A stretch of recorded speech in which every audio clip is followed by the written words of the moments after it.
So hello student, कैसे हो आप लोग। Welcome to back my channel math 5 आज हम आरआरबी एनटीपीसी ग्रेजुएट पोस्ट 2025 की कट ऑफ के बारे में एनालिसिस करेंगे। काफ़ी सारे लड़के परेशान हैं और परेशान होना भी चाहिए क्योंकि काफ़ी सारा समय हो गया है आंसर की हुई और पेपर के आपके जाने कब हो चुका था और उसके बारे में रिजल्ट की ना कोई इन्फॉर्मेशन है और अभी तक ना कुछ। लेकिन आखिरकार आपको अब एक खुशखबरी मिलने वाली है कि आपके सितंबर के लास्ट वीक में आपका रिजल्ट अनाउंस कर दिया जाएगा। जैसे 20 सितंबर से आपका हर हाल में 28 सितंबर के बीच में आपका रिजल्ट आ जाएगा। ठीक है, तो आप बिल्कुल प्रिपेयर रहें और कट ऑफ क्या रहेगी और रिजल्ट क्या रहेगा इस पर थोड़ा एनालिसिस करते हैं। तो वीडियो लास्ट तक जरूर देखें, आपको हम लास्ट तक में पूरे डिटेल से बताएंगे कि आखिरकार हमने क्या एनालिसिस किया है और किस आधार पर आपकी कट ऑफ क्या रहेगी। और आप अपनी कमेंट सेक्शन में आप खुद राय देंगे कि क्या ये कट ऑफ सही है या नहीं। जैसे मैंने कहा, टोटल नंबर ऑफ वैकेंसी है 8,113 थी, ठीक है, एनटीपीसी ग्रेजुएट की। और total number of form fill थे 58,40,861। बहुत ज्यादा आंकड़े पे इसका मतलब है कि आपकी जो कट ऑफ वो थोड़ी हाई तो रहेगी। ठीक, यहाँ पर सिलेक्टेड इन सीबीटी वन में कौन कौन सिलेक्ट होगा, ध्यान देना कि जो वैकेंसी है 8,113 उसका 15 गुना लड़का ही क्या करना है, यहाँ पे सिलेक्ट करना है, जिसका अप्रोक्सीमेट निकल के आता है 1,21,695। यहाँ पर लड़के भी काफी मात्रा में आपको सीबीटी 1 सीबीटी 2 में एग्जाम देने को मिलेगा। इसका मतलब पिछले साल क्या हुआ, 2018 में आपके लेवल वाइज वैकेंसी आई थी, first level, second level, third level, fourth level. तो उस लेवल के अनुसार क्या था कि एक लड़का काफी सारे लेवल के लिए अप्लाई हो चुका था, जिसके कारण एक लड़का जब काफी सारे लेवल के लिए आ जाता था तो लड़के जो सिलेक्ट हुए थे वो बहुत कम लड़के सिलेक्ट हुए थे, जिसके कारण 2018 में एक रिवाइज रिजल्ट भी आया था जिसमें अलग अलग लेवल की अलग अलग कट ऑफ भी बताई गई थी। इसी तरह इस बार जो क्या है, इस बार एक ही लेवल के लिए पूरी वैकेंसियां हैं और लड़कों को सिलेक्ट करना है, तो कट ऑफ इस बार उतनी हाई नहीं जाएगी जितनी 2018 में जाएगी। ये बात तो आप बिल्कुल से जान लीजिए। ठीक है, तो यहाँ पर एक्सपेक्टेड कट ऑफ क्या रहेगी। ठीक है, तो देखिए हम यहाँ पे बताते हैं आपको। जैसे आपको जो पेपर हुआ था वो 5 जून की जो फर्स्ट शिफ्ट है उसमें 42.69 एवरेज मार्क्स जा रहा है। ये रैंक गुरुजी के डाटा के अनुसार है, क्योंकि यहाँ पर 6 जून का 48.48 फर्स्ट शिफ्ट का, 49.63 48.84 थर्ड शिफ्ट का, ऐसे ही 9 जून का, 10 जून का सारा लिखा हुआ है यहाँ पे, आप देखिए। और आपका किस शिफ्ट में एग्जाम था उसका एवरेज मार्क आप देखिए। अब यहाँ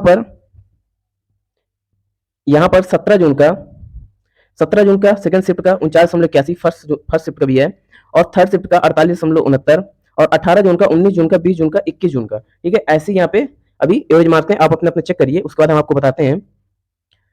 यहाँ पे 23 जून की जो फर्स्ट शिफ्ट थी वो बहुत ही ईजी थी। ठीक है, हम ये नहीं कह सकते कि ईजी थी या नहीं थी, लेकिन हम रैंक गुरुजी के डाटा के अनुसार हम बता सकते हैं कि शिफ्ट ईजी थी, क्योंकि यहाँ पे एवरेज मार्क ही बहुत ज्यादा आ रहा है।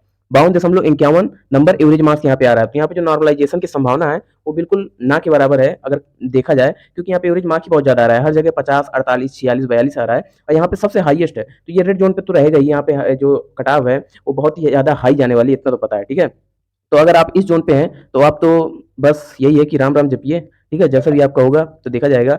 अब यहाँ पे क्या है कि इसके अनुसार, इन डाटा के अनुसार अगर हम यहाँ पे कट ऑफ बनाते हैं, और जैसे मैंने यहाँ पे कहा कि अहमदाबाद की जो कट ऑफ है अगर यूआर से 70 प्लस है तो आप बिल्कुल से सेफ मानिए। और ध्यान दीजिएगा, ये कट ऑफ आपकी नॉर्मलाइज होकर नहीं है, ये आपकी रॉ मार्क पर है। ये आपके रॉ मार्क पर है कि आपके अगर रॉ मार्क 70 प्लस है यूआर पे तो आप बिल्कुल से आप सेटिस्फाई है। यहाँ पे कुछ लोग बोलेंगे कि बहुत ज्यादा कटाव बता रहे हैं, बहुत ज्यादा भाई कटाव नहीं बता रहे हैं, कटाव इतनी ही जानी है। ठीक है, क्योंकि पिछले साल तो 82, 83, 84, 85 गई थी, ये आपके रॉ मार्क है। अब यहाँ पे आपको 7 नंबर नॉर्मलाइजेशन मिला जा रहा है या 8 नंबर मिला जा रहा है, वो आपके ऊपर है कि आपकी किस्मत पे आपको 10 नंबर मिला जा रहा है, 15 नंबर मिला जा रहा है।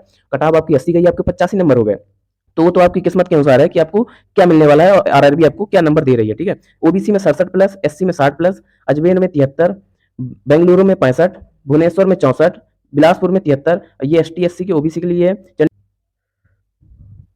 गुवाहाटी में आपका 68 प्लस, 65 प्लस ओबीसी के लिए, एससी के लिए 57।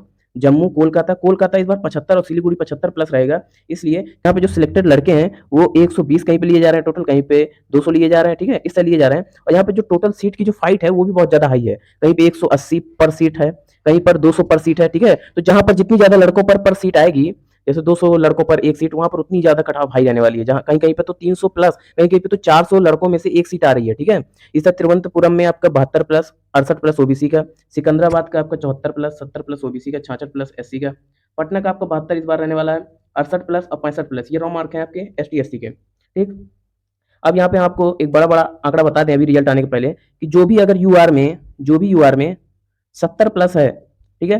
तो वो अपने आप को बिल्कुल सेफ मानिए, अभी तो बिल्कुल सेफ मानिए, क्योंकि अब नॉर्मलाइज़ेशन होने के बाद पता चलेगा कि वो सेफ है या नहीं। पर अगर आप 70 प्लस हैं तो आप बिल्कुल अपने आप को सेफ मानिए, क्योंकि यहाँ पे 70 में कोई-कोई ऐसा है जो ईज़ी शिफ्ट का बैठा हुआ है, कोई-कोई 70 प्लस तो ऐसा बैठा है जो मॉडरेट और टफ शिफ्ट का बैठा हुआ है।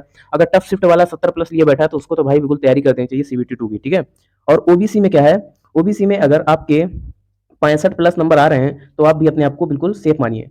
जो मैंने क्राइटेरिया अभी यूआर के लिए बताया वही ओबीसी के लिए भी लागू होगा। हार्ड शिफ्ट वाला अगर 65 प्लस लिया तो उससे सीबीटी 2 के लिए तो बिना सोचे समझे लग जाना चाहिए। एससी के लिए, एससी के लिए यहाँ पर अगर आप 57 प्लस नंबर हैं, अगर आप 57 प्लस नंबर हैं एससी के लिए, तो आप बिल्कुल यहाँ पर सेफ हैं, ठीक है? अब यहाँ पे डिपेंड करता है कि आपकी हार्ड शिफ्ट पे थी या ईजी शिफ्ट पे थी। अब यहाँ पर ईडब्ल्यूएस वाले बहुत ज़्यादा पिस जाते हैं। अब यहाँ पे ईडब्ल्यूएस वाले कहते हैं हमारे लिए भी तो कुछ बताओ, हमारे लिए तो सर कभी कुछ बताते ही नहीं है। तो ईडब्ल्यूएस वाले ध्यान दें कि इनको इस बार ओबीसी के ही बेस पर लिया जाएगा, ठीक है? इनका कोई भी ऐसा कुछ भी नहीं है कि आपका कम जाएगा या हाई जाएगा, कभी-कभी तो ईडब्ल्यूएस का यूआर से भी हाई चला जाता है। लेकिन इस बार ओबीसी के क्राइटेरिया पे ही आपको ओबीसी ईडब्ल्यूएस वाले को लिया जाएगा। जैसे ओबीसी 65 प्लस है तो आपको भी 63 प्लस नंबर अगर आपके हैं तो आप बिल्कुल सेफ हैं, ठीक है? आपकी इन्फॉर्मेशन कैसी लगी? अगर मेरी इन्फॉर्मेशन आपको सही लगी हो तो कमेंट सेक्शन में आप अपनी राय बताएं और इस चैनल को सब्सक्राइब कर लें ताकि जितनी भी लेटेस्ट अपडेट हैं वो सबसे पहले आपके पास आ जाएं। और हमारा एक चैनल है मैथ बाय वीर, उस चैनल में आपको एग्जाम पैटर्न में क्वेश्चन ही कराए जाते हैं, जो एग्जाम में आते हैं सिर्फ वही ओरिएंटेड क्वेश्चन होते हैं। तो आप इसको सब्सक्राइब कर लें और अपनी तैयारी को एक बूस्ट दें, ठीक है? Thank you.